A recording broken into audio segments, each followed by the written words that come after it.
메시지의 마무리다. 예레미야서 전체의 마무리다. 그래서 51장 64절 한번 보시겠습니까? 51장 64절. 그 64절 끝에 보면 이렇게 말씀합니다. 예레미야의 말이 이에 끝나니라. 예레미야의 말이 이에 끝나니라. 그래서 일반적으로 예레미야서는 여기서 끝이다 라고 보는 학자들이 대부분이고요. 52장은 예레미야가 쓰지 않았고 후에 바룩이 정리해서 넣었든지 아니면 다른 사람이 예레미야서를 마무리하면서 예레미야서의 예언이 이렇게 성취됐습니다 하는 내용을 기록한 것이다 라고 보고 있습니다. 자, 이렇게 예언이 끝나고 52장, 지금까지 선지자를 통하여 하셨던 하나님의 계시의 메시지가, 계시의 예언이 어떻게 성취되어졌는지를 보여주는 역할을 이 52장에서 합니다. 자, 그 내용은 1장 11절부터 17절. 1장을 꼭 보셔야만 되거든요. 1장, 예레미야서 1장.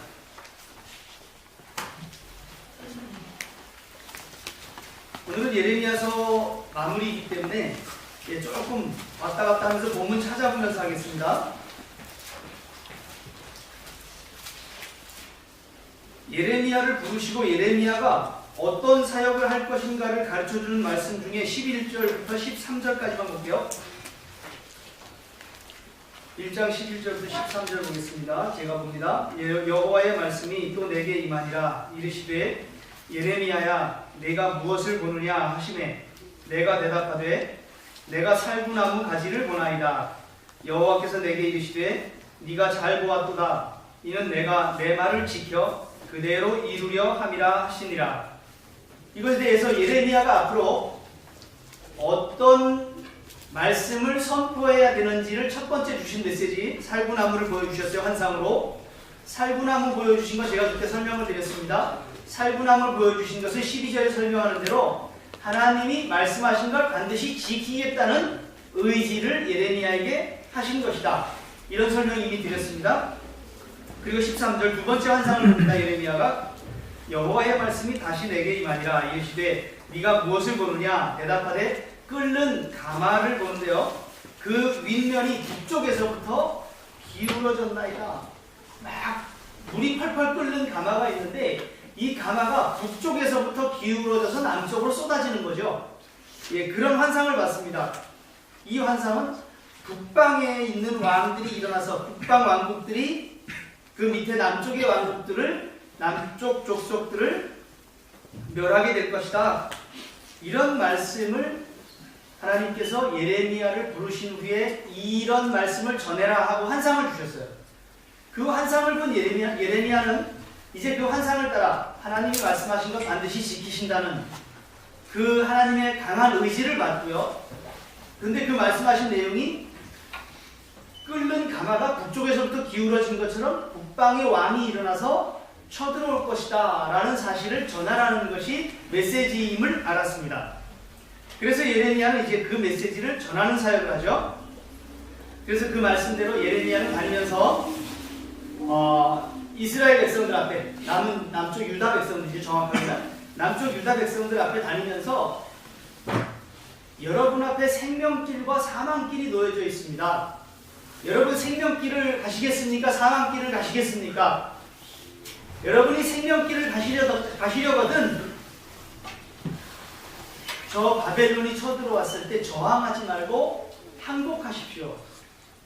그 길이 생명길입니다. 바벨론에게 대항하면 다 죽습니다. 혹시 거기서 살아난다 하더라도 그들에게 기근이 와서 병이 와서 다 죽을 겁니다. 그러므로 바벨론에게 대항하지 마십시오. 바벨론에게 대항하는 것은 우리에게 사망길입니다. 바벨론에게 항복하는 것이 생명길입니다. 당시 사람들에게 도저히 이해할 수 없는, 도저히 받아들일 수 없는 메시지를 예레미야는 전해야 했어요. 이 사실을 예레미야가 사람들 앞에 전했을 때 예레미야의 그 말씀을 사람들은 잘 들었으면 좋겠는데 상식적으로 이해가 안 돼요. 그리고 도저히 국가적으로 받아들일 수가 없어요. 우리 민족이 망한다는 사실을, 우리 예루살렘 성이 무너진다는 사실을 받아들일 수가 없어요. 그래서 그들은 듣지 않습니다. 듣지 않는 것은 결국 바벨론에게 싸워보겠다는 거예요. 바벨론과 한번 붙어보겠다는 거죠. 바벨론과 붙어봐서 그들에게 주어질 것은 사망의 길이라고 예레미야는 분명히 선포했고요. 오늘 본문은 바로 사망의 길을 우리에게 보여주고 계세요. 자, 1절부터 3절, 52장 1절부터 3절입니다. 시드기야가 왕위에 오를 때 나이가 21세라. 시드기야가 마지막 왕이에요. 유다에. 예루살렘에서 11년 동안 다스리니라. 11년 동안. 그럼 32세겠죠? 예, 그의 어머니 이름은 하무달이라. 림나인 예레미야의 딸이라. 그가 여호야김의 모든 행위를 본받아 여호와 보시기에 악을 행한지라. 여기까지 내용은 그냥 열왕기서의 열왕의 기록들을 보는 것 같습니다. 예, 시드기야가 하나님께 악행을 했고요. 바벨론 왕을 배반했다는 내용이 있죠. 시드기야의 악이 하나님께서 유다를 약속의 땅에서 쫓아낼 정도에 이르렀다고 하셨습니다.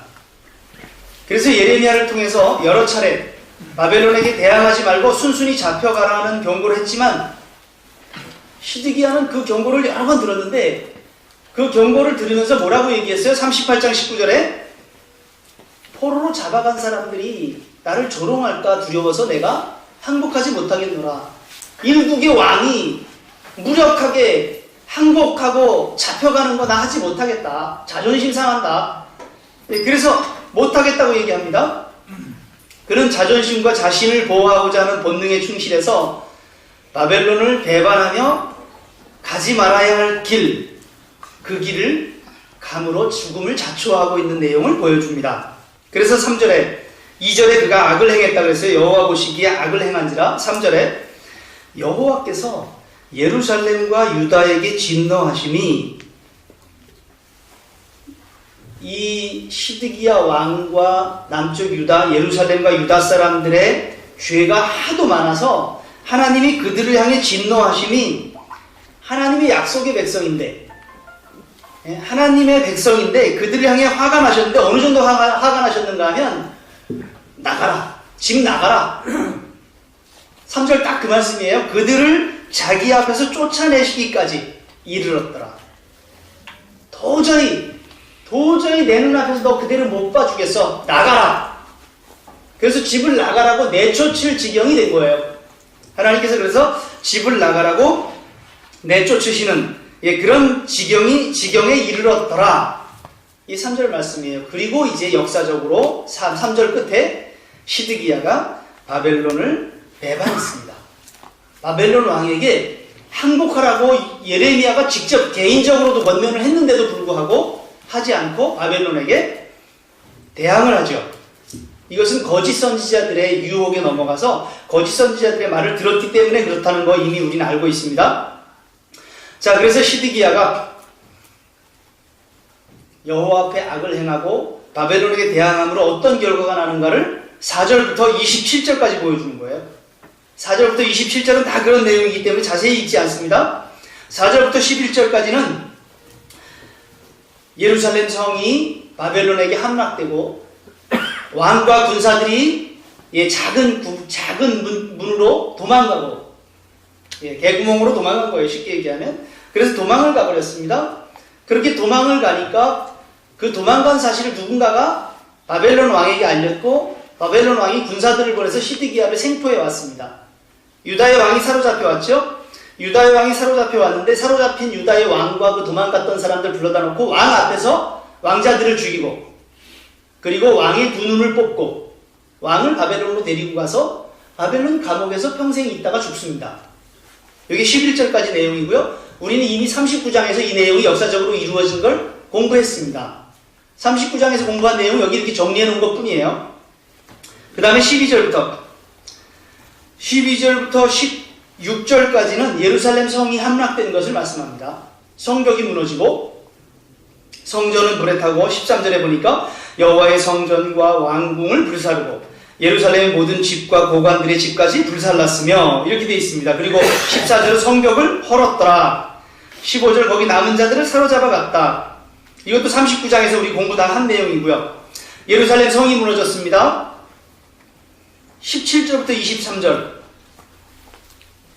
성전에 대한 내용이에요. 성전이 이방인에게 얼마나 유린됐는지, 얼마나 이방인들이 성전을 짓밟았는지, 그런 내용을 아주 자세하게 기록하고 있습니다. 그러니까 예루살렘 성전이 이렇게 이방인들에게 짓밟혔다라는 사실을 말씀해주고 있습니다. 24절부터 27절 대제사장으로 비롯해서 부제사장, 그리고 군사들, 그리고 평민들까지 예루살렘에 남아서 저항하던 자들, 예루살렘에 남아있는 자들 다 사로잡아 림나에서 죽였습니다. 아까 분명히 말씀드렸어요. 바벨론에게 항복하면 살고 바벨론에게 대항하면 죽는다. 예루살렘 남아서 바벨론에게 대항했던 사람들 다 죽는 내용을 기록한 것입니다. 27절까지 그 내용이었습니다. 그래서 이스라엘 유다의 다윗 후손인 왕이 죽죠. 왕자들이 죽고 왕은 눈이 뽑히고 바벨론 감옥에 잡혀가서 죽기까지 거기 있었습니다. 예루살렘 성이 불에 타고 성벽은 무너졌습니다. 예루살렘 성은 다윗 왕의 후손이라고 제가 말씀드렸어요. 그리고 예루살렘 성은 하나님이 택한 성이고요. 하나님의 도성의 샘플, 모형입니다. 그런데 예루살렘 성이 불에 타고 무너졌습니다. 성전이 이방인들에게 유린됩니다. 하나님이 계시다.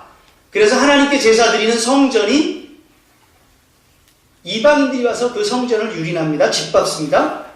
그리고 언약 백성들이 대제사장으로부터 평민회까지 언약 백성들이 잡혀가서 죽습니다.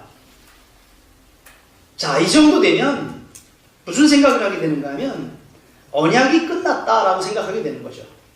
언약이 끝이다. 그래서 27절 마지막에 뭐라고 되어 있습니까? 27절 끝이 이렇게 나와요. 이와 같이 왕도 잡혀가고 예루살렘도 무너지고 성전도 불에 타고 백성들도 죽고 이와 같이 그 다음에 나온 말씀이 유다가 사로잡혀 본국에서 떠났더라 이렇게 되어 있는데 본국보다는 본토에서 떠났더라 이게 사실은 정확해요. 본토. 이 본토는 어딘가 하면 하나님이 약속의 땅이라고 하신 곳이에요. 하나님이 영원히 무엇을 줄 것이라고 말씀하시면서 젖과 꿀이 흐르는 땅이라고 말씀하시며 이집트에서 이스라엘 백성들을 데리고 들어온 곳이에요. 그런데 그 본토에서 떠났어요. 언약의 땅에서 쫓겨났어요. 그러니까 이제 완전히 약속이 끝난 것으로밖에 볼 수 없어요. 이게 27절까지 말씀입니다.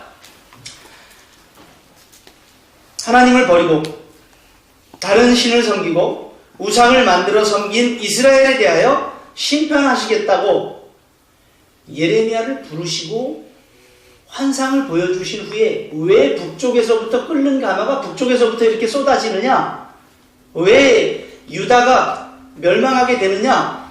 그것은 1장 16절에 말씀하기를 너희가 하나님을 버렸기 때문이다. 다른 신을 섬겼기 때문이다. 우상을 만들었기 때문이다. 이렇게 1장 16절에 소개하고 있습니다. 그 소개한 대로 하나님은 지금 일하신 거고요. 그리고 그대로 그들은 지금 멸망한 것입니다. 북쪽 바벨론 나라를 들어서 이 모든 일을 이루신 거예요. 시드기야를 비롯한 유다 백성들에게 자기 땅, 자기 나라를 버리고 바벨론으로 가라고 하시는 길, 쉽지 않은 길이죠. 결국 그들은 못했습니다. 시드기야는 그 길을 갈 수 있었어요. 그러나 38장 19절에 정확하게 말씀하기를 먼저 포로로 잡혀간 사람들과 그들의 조롱이 부끄러워서 그 길을 갈 수가 없다. 그는 자기 자존심 때문에 그리고 자신을 보호하고자 하는 그 보호 본능 때문에 그는 그 결정을 하지 못했습니다. 주님께서 가라고 하신 길, 선지자를 통해서 권면한 길을 버리고 자기